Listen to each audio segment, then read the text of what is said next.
Lila sat huddled on the freezing floor of a damp holding cell.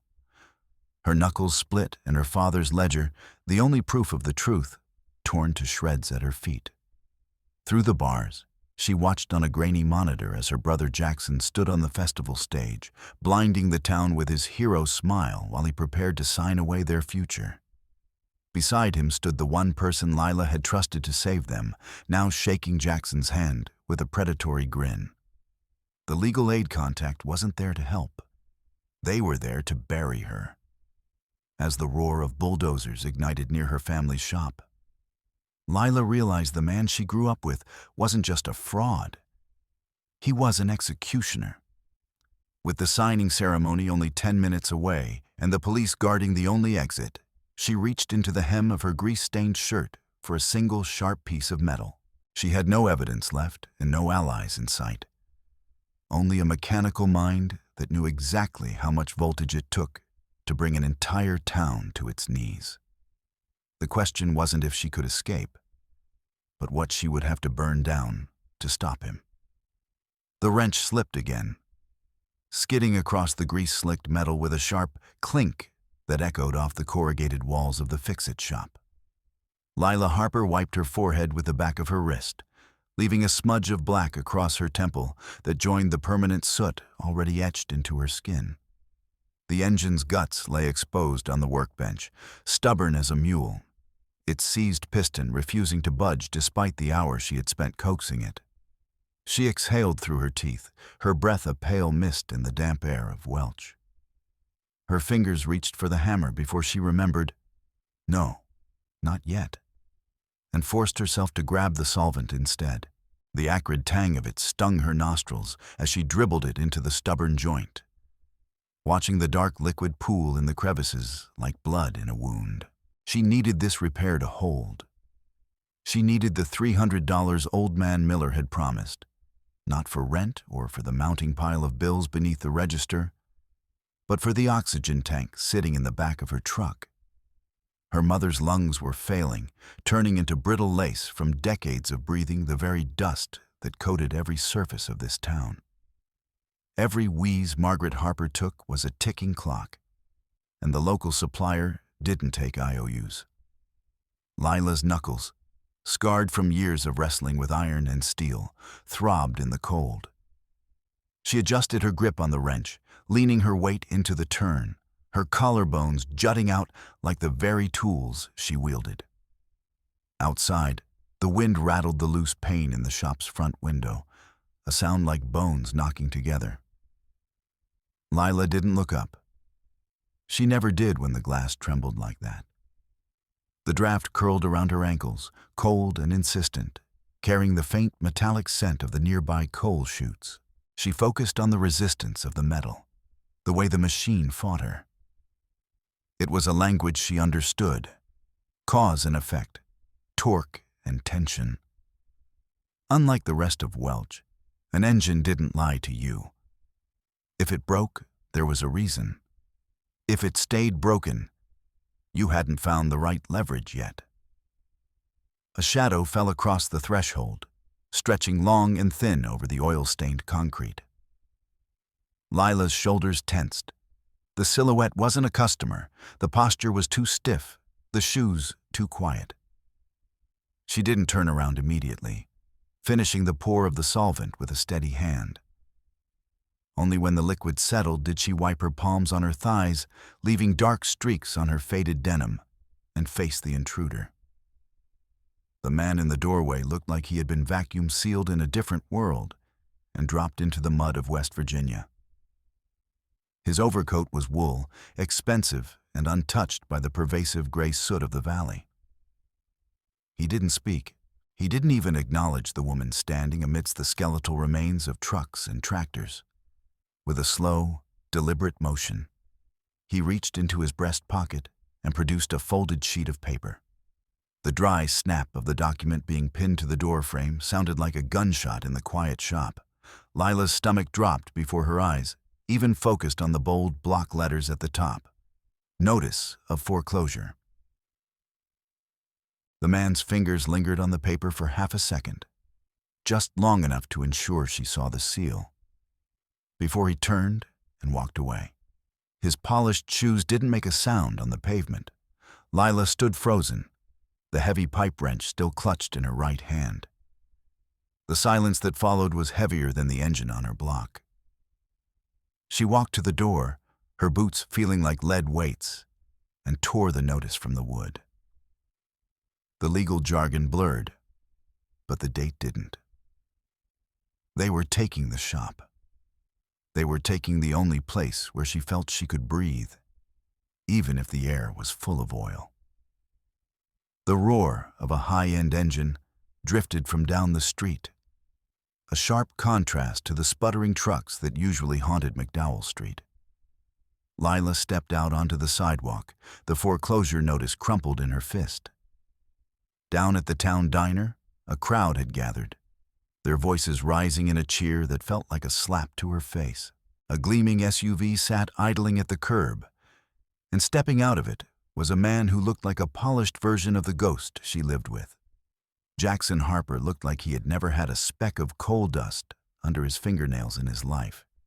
He wore a suit that cost more than Lila's entire inventory, his dark hair slicked back with enough product to withstand a hurricane. He was laughing, that loud, infectious sound that used to make Lila feel safe when they were children. Now, it just sounded like a predatory trill. He was shaking hands, clapping shoulders, playing the role of the prodigal son returned to save the dying town. The miners with their blackened lungs and the waitresses with their calloused hands leaned in toward him, desperate for the hope he was selling like a snake oil merchant. Lila watched him from the shadows of her doorway. He looked at the town and saw a stage. She looked at the town and saw a graveyard. Jackson moved through the crowd with the grace of a man who had already won, his smirk never quite reaching his cold, calculating eyes. He was the hero they wanted, the one who had made it out and come back with deep pockets. Lila, the one who had stayed to bury their father and scrub the grease from their mother's floor, was just the girl who fixed things. She retreated back into the dimness of the shop, the weight of the paper in her hand turning into a cold fire in her chest. She moved to her father's old desk, a scarred wooden beast in the corner, and began pulling out the ledgers she had kept since his death. She had always known their finances were a house of cards, but she had balanced them, penny by penny, repair by repair. As she spread the documents out, she saw the discrepancies she had missed in her exhaustion. The liabilities, the old equipment loans, the property taxes, the medical debts, hadn't just been called in by the bank. They had been bought. The signatures on the transfer of debt were obscured by holding companies, but the pattern was unmistakable.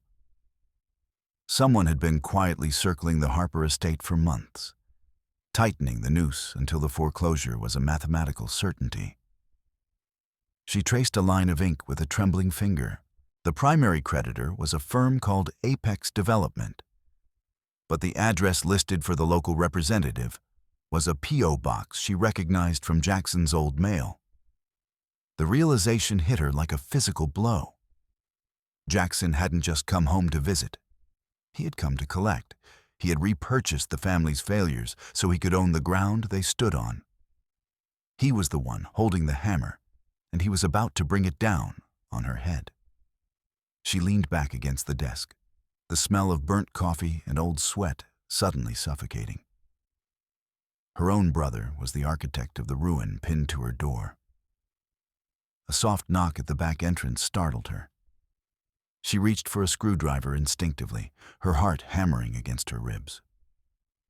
But the face that appeared in the cracked glass was familiar, weathered, gaunt, and topped with a wild tangle of gray hair.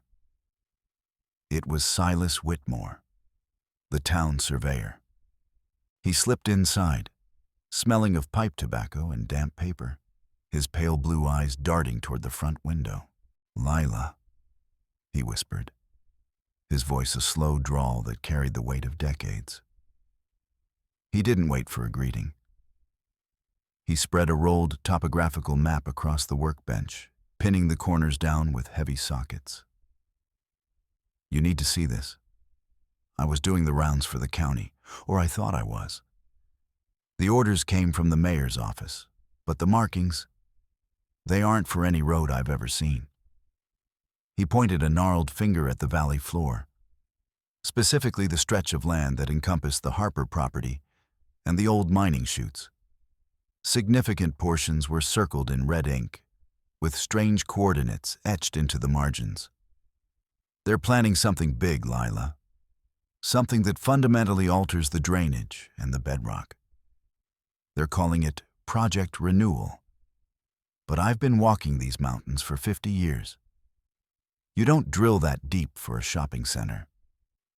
Lila looked at the maps, her mechanical mind automatically calculating the scale of the disruption. "He's buying the debt, Silas. Jackson. He's the one behind the foreclosure." Silas didn't look surprised. He just looked tired. "He's been talking to the developers in Morgantown. I saw his car at the law offices last week. He's not here to help us, girl. He's here to clear the board." Lila felt the walls closing in. She looked at Silas, then at the maps, then at the broken engine on her block. "I can't fight him with a wrench, Silas. I don't have the money for a lawyer, and the town thinks he's a saint." Silas reached into his pocket and pulled out a small, brass surveying tool, a transit that looked like it had seen better days. "My equipment's been acting up. The calibration's off, and I can't get the county to pay for a tech. You fix my gear, keep me moving so I can keep mapping what they're doing in the dark, and I'll tell you everything I hear. I'll be your eyes, Lila. But you've got to be the hands." Lila took the transit, its metal cold and familiar. "I'll fix it. I'll fix everything. But I need to know who else is on his payroll. I need the names of the corporate interests, the entities buying up the valley." "I'll get them," Silas promised, his voice dropping to a dangerous whisper. "But be careful. People who ask too many questions in this town tend to end up like the old mines, collapsed and forgotten." He slipped out the back as quietly as he had arrived, leaving Lila alone with the maps and the truth. She didn't have time to process the fear. The sound of gravel crunching under heavy tires drew her attention to the front of the shop. A black SUV, its windows tinted to a mirror finish, was idling at the edge of the lot. Before she could move, the engine roared. The vehicle lunged forward. The impact was a deafening roar of twisting metal and shattering glass. The front facade of the fix-it shop, the wood her father had painted, the windows she had cleaned every week, disintegrated into a cloud of splinters and dust. Lila was thrown backward, her hip clipping the workbench as she scrambled for cover. The SUV didn't stop until it was halfway into the bay, its headlights cutting through the haze like the eyes of a monster. Two men stepped out of the vehicle. They weren't from Welch. They wore tactical gear under dark jackets, their expressions as cold and sterile as a hospital wing. They didn't look at the damage they had caused. They looked at Lila. "The ledgers," the taller one said, his voice a gravelly bark. "The Harper family auto records. Hand them over and we walk away." Lila's heart was a frantic bird in her chest, but her hand found the heavy pipe wrench she had been using earlier. It was 30 inches of drop-forged steel, and it felt like an extension of her own arm.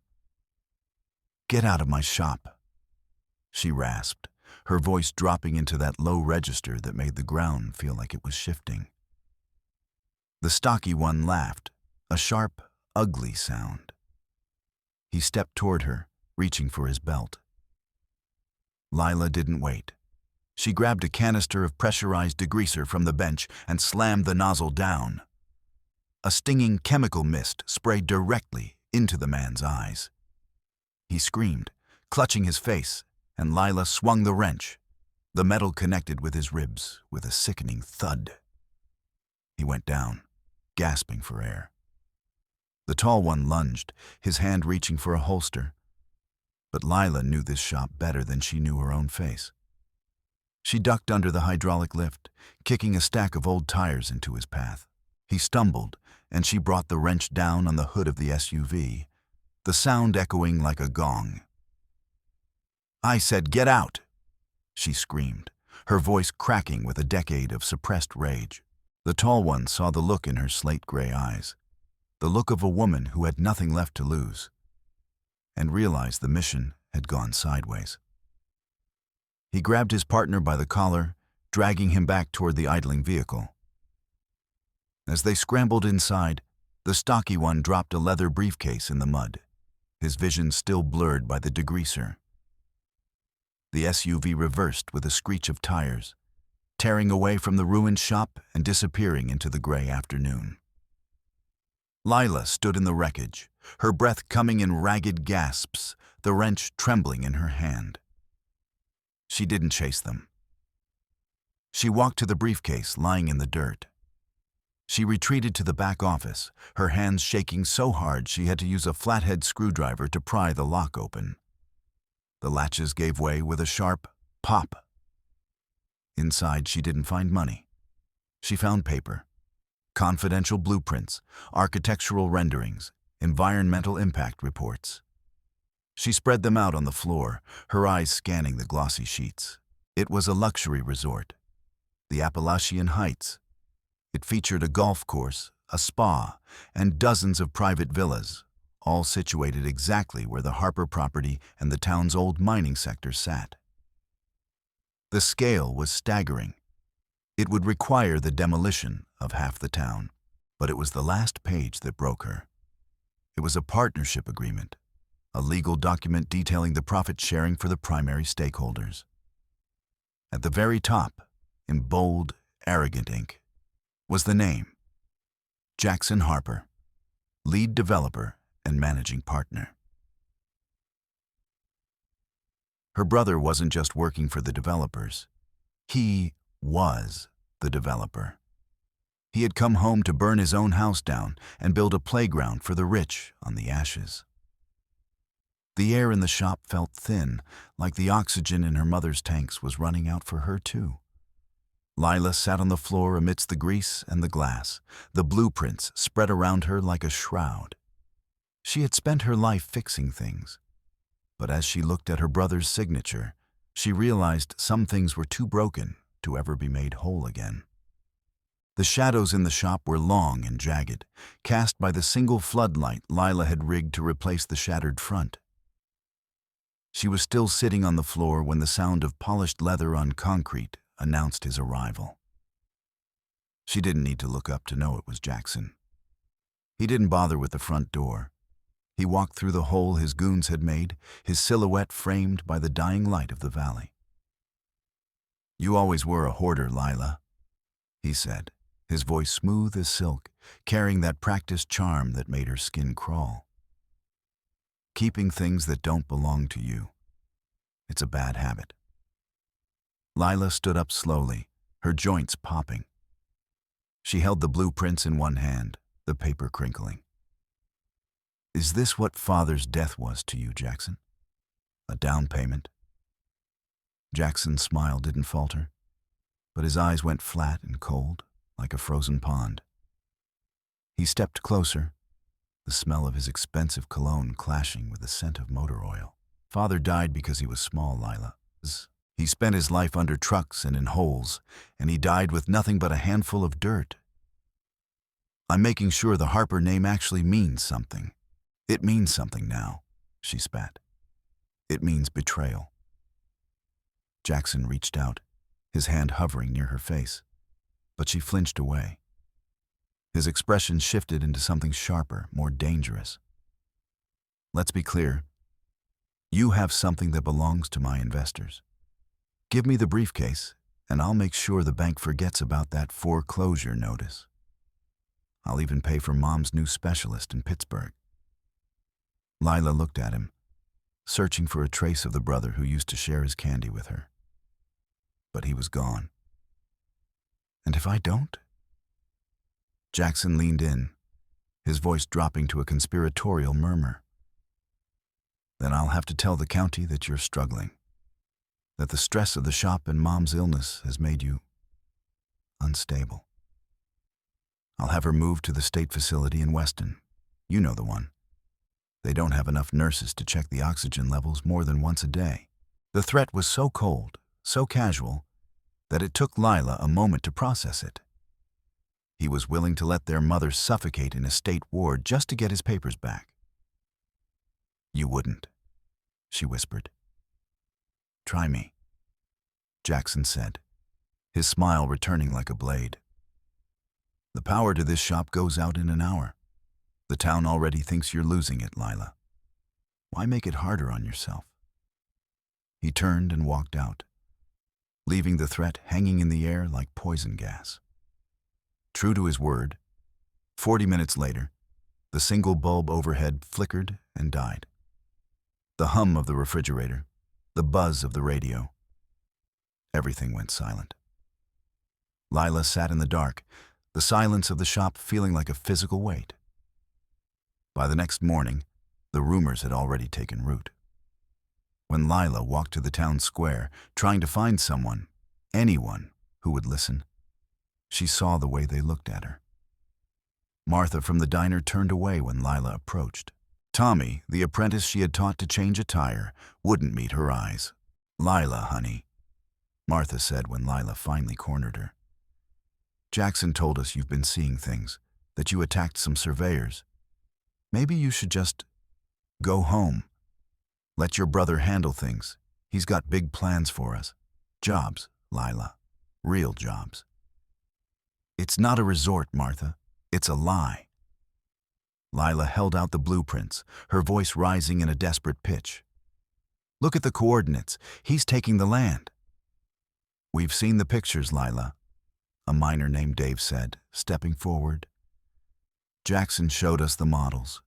It's beautiful. You're just upset because he's the one doing it. Now go on. Don't make a scene. They didn't want the truth. They wanted the dream Jackson was selling.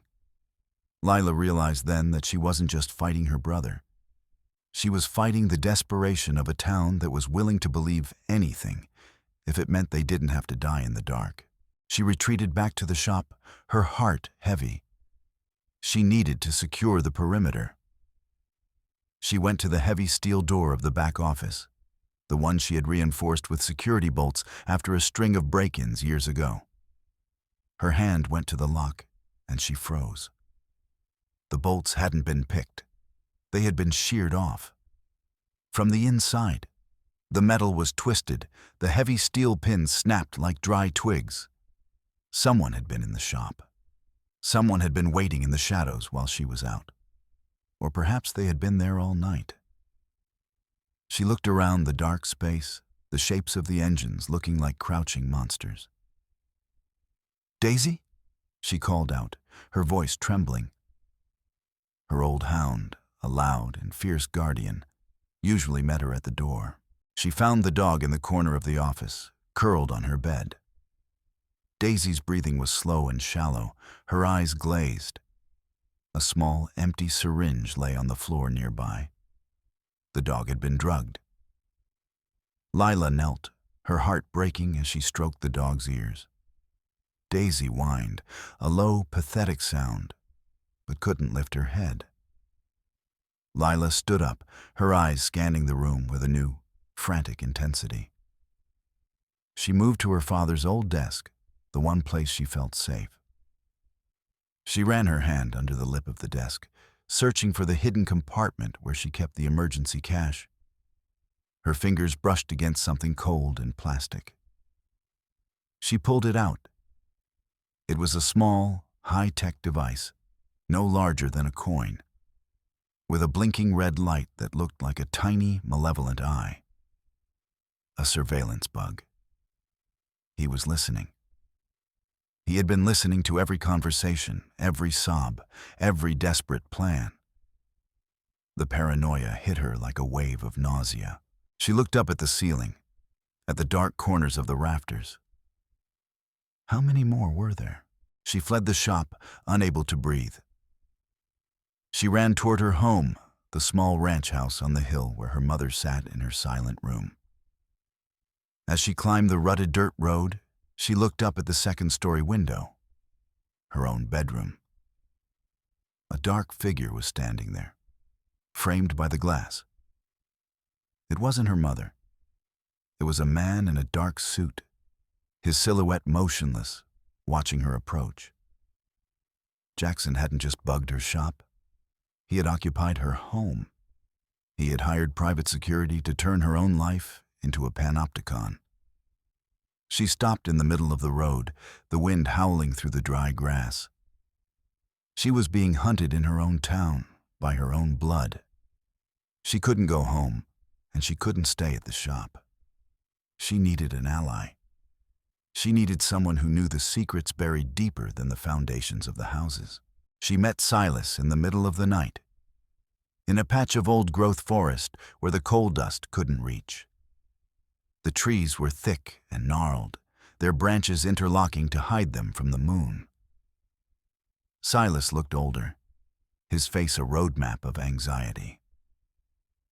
"They're watching the office, Lila," he whispered, his breath clouding in the cold. "I can't get back in." But I remembered something. 30 years ago, before the mines closed, the county did a geological survey. They were looking for structural stability. But they found something else. Something the company paid to keep out of the official records. "Where are they, Silas?" "The town library. The basement archives. They're kept in the unresolved section. Mrs. Calloway knows, but she won't talk unless she has to. If you can get those surveys, Lila, you'll see the truth about the bedrock. It's not just about a resort." Lila didn't waste time. She moved through the back alleys of Welch, a shadow among shadows. The library was a squat brick building that looked like a tomb in the moonlight. She used the spare key Silas had slipped her, a relic from his time on the town council, and slipped inside. The air in the library was thick with the scent of dust and old paper. She moved to the basement door, her flashlight a thin, trembling beam. She descended into the archives, the rows of metal shelves stretching into the darkness like the ribs of a giant beast. She found the unresolved section, her fingers flying over the faded labels. Mining disputes, 1984. Accident reports, 1991. Geological surveys, 1994. She pulled the heavy folder from the shelf, but before she could open it, a red dot appeared on the paper. She froze.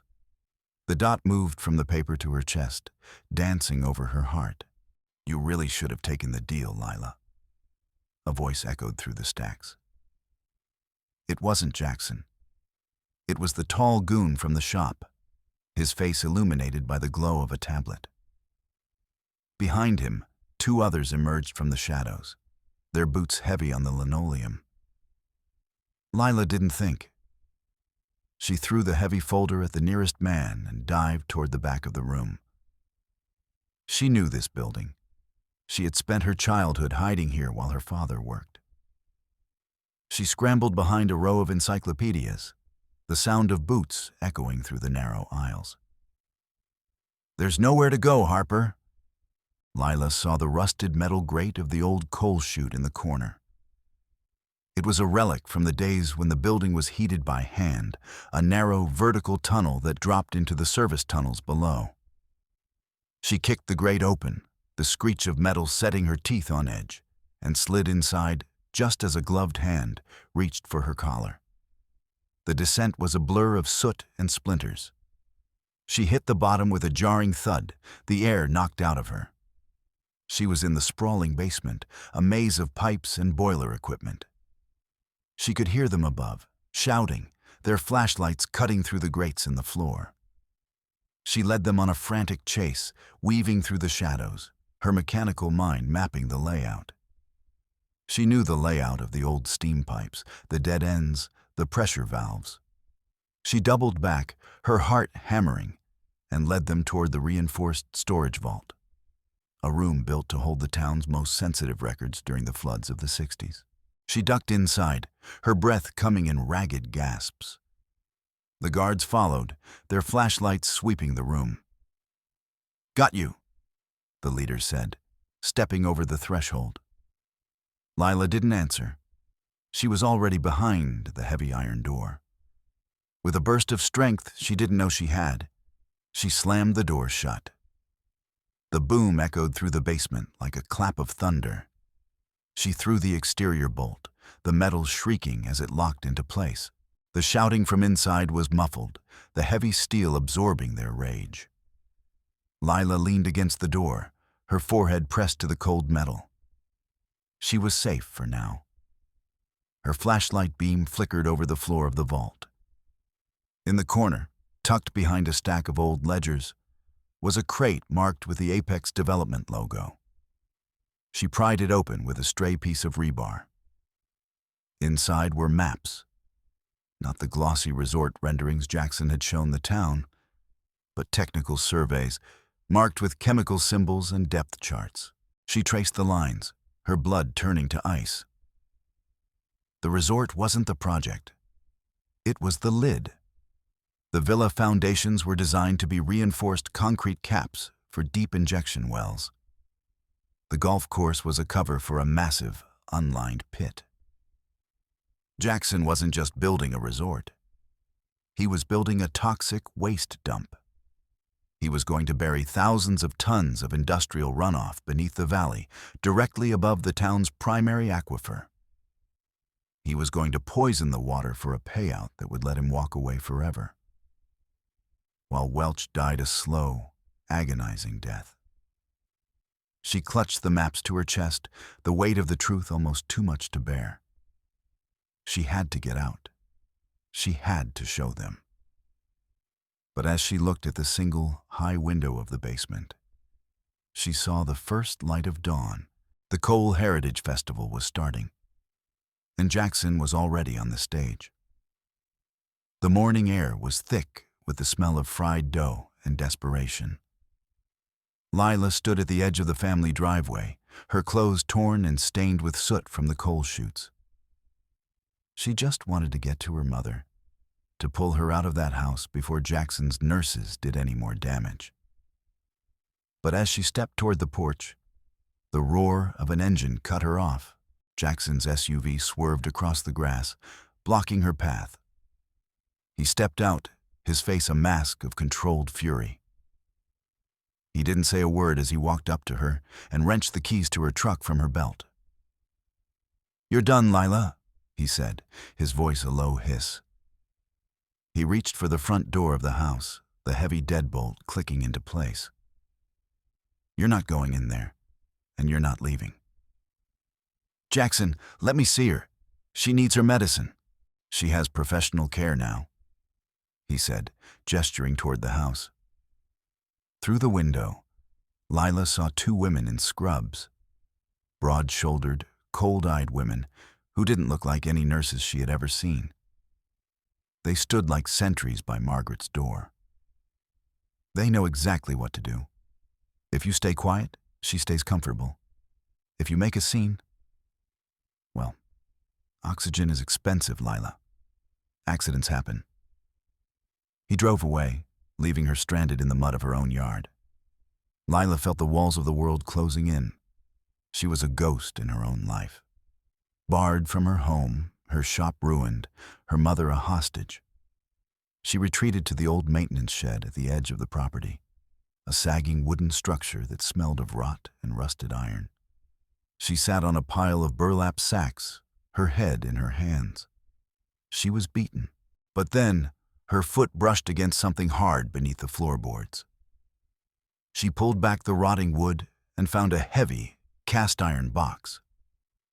Inside was a relic from her grandfather's time. A telegraph transmitter, its brass tarnished, but its mechanism intact. She remembered her father telling her about the old railway grid, how the telegraph lines were separate from the modern phone system, a primitive network that still hummed beneath the mountains. She spent the next 3 hours in a fever of mechanical desperation. She stripped wires, cleaned contacts with her own spit, and jury-rigged a battery from an old lawnmower. With a final, sparking connection, the machine hummed. ... She sent a coded SOS, the only message she could remember from the old manuals. She directed it to a legal aid contact in Morgantown, a man named Henderson who had once helped her father with a land dispute. It was a Hail Mary, a message cast into the dark. She didn't know that Jackson was watching the signal. In his command center at the festival grounds, a monitor flickered. He saw the transmission, saw the destination. He didn't block it. He smiled. He wanted her to hope. He wanted her to bring her allies into the light so he could crush them all at once. Lila didn't wait for a reply. She moved toward the festival grounds, slipping through the shadows of the game booths and the food trucks. The noise was deafening. The tinny music, the roar of the crowd, the distorted voice of the announcer. She found Jackson behind the main stage, preparing for his final speech. The red velvet curtain was the only thing separating them from the town. "It's over, Jackson," she said, stepping into the light of the backstage floodlights. "I found the maps, the waste dump. I know everything." Jackson turned, his charismatic mask finally slipping. He didn't argue, he didn't lie. He simply stepped forward and struck her across the face. The blow sent her reeling into a stack of speakers. Her lips split, the copper taste of blood filling her mouth. Jackson stood over her, his eyes burning with a cold, psychotic light. "You think they care, Lila? Look at them." He gestured toward the curtain, where the crowd was cheering his name. "They don't want the truth. They want a paycheck, and I'm the only one giving it to them." He pulled a folded piece of paper from his pocket, the forged codicil. "This says I own it all. The shop, the house, the land. You're a squatter on my property, Lila. And as of today, you're an inmate." "Lila!" a voice called out from the edge of the stage. She looked up. A man in a suit was walking toward them. Mr. Henderson, the legal aid contact. Lila felt a surge of hope so strong it made her lightheaded. "Mr. Henderson, thank God. He's forged the will. He's poisoning the water." Henderson didn't look at her. He walked straight to Jackson and shook his hand. "The filings are ready, Mr. Harper," Henderson said, his voice smooth and professional. "The deeds are cleared. We're ready for the signing." The betrayal was a physical weight, crushing the last of the air from her lungs. The system wasn't broken. It was owned. "Deputy!" Jackson shouted, snapping his fingers. Two officers, men Lila had known her whole life, stepped forward. They didn't look like the men who used to buy her coffee at the diner. They looked like tools. They seized her arms, their grip bruising. "She's having another episode," Jackson told the crowd as they dragged her away. "The poor girl. We'll get her the help she needs." They threw her into a temporary holding cell beneath the bleachers, a cramped metal box that smelled of bleach and urine. As the door slammed shut, the roar of the crowd reached a crescendo. "And now," the announcer's voice boomed over the speakers, "the man of the hour, Jackson Harper." Lila sat on the cold floor, the sound of the signing ceremony beginning just a few feet above her head. She had no evidence, no allies, and the valley was minutes away from being signed into a grave. The roar of the bulldozers was the first thing she heard. It wasn't the festive sound of progress, it was the sound of destruction. Jackson wasn't waiting for the ink to dry. He was already leveling her shop, erasing the last physical evidence of the Harper legacy. Lila sat in the damp cell, the vibration of the heavy machinery rattling her teeth.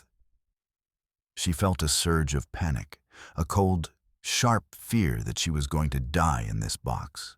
while her world was turned to dust. But then, her fingers brushed against the hem of her shirt. The corset stay, a thin, flexible piece of high-carbon steel she had used to reinforce her work vest.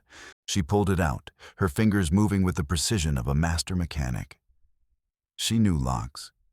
She had spent a summer picking them when she was 15 just to prove she could. She slid the steel into the keyway, feeling the tumblers, the delicate dance of pin and shear line. Click. The door swung open. She didn't run for the exit. She knew the guards were right outside. She looked up at the ceiling, at the narrow ventilation duct that fed the station's electrical room. She crawled through the darkness, the dust choking her, the metal scraping her skin. She reached the central power hub, a maze of wires and circuit breakers. She didn't just want to cut the lights. She wanted to burn the system. She bypassed the main surge protector, crossing the leads with a piece of wire she tore from her vest. The sparks showered her face, the smell of ozone filling the small space. The station plunged into darkness. The electronic locks on the evidence locker, the one place they would have put her father's ledgers and the briefcase, clicked open.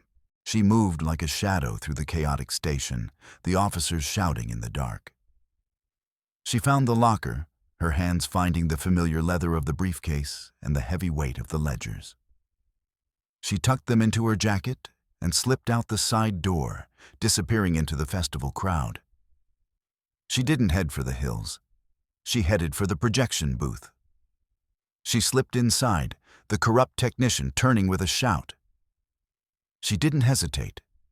She swung her heavy wrench, the metal connecting with his shoulder. He went down, and she took the chair. She bypassed the encrypted feed, her fingers flying over the keyboard. She wasn't just a mechanic.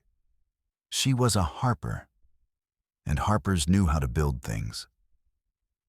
The massive screen behind Jackson, which had been showing a glossy loop of the resort, suddenly flickered. The images of the toxic waste dump, the chemical charts, the recordings of Jackson's threats.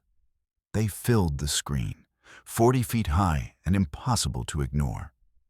The music died. The cheering stopped. A heavy, suffocating silence fell over the festival grounds. Then she played the final card, the university records, the proof that Jackson Harper had never graduated, that he was a fraud with no legal standing to sign a single document. The crowd turned. It wasn't a slow realization. It was a physical shift, like a tide turning. Jackson stood on the stage, his mouth hanging open, his polished facade crumbling into a mask of pure, unadulterated terror. He looked at the screen, then at the angry faces of the people he had tried to kill.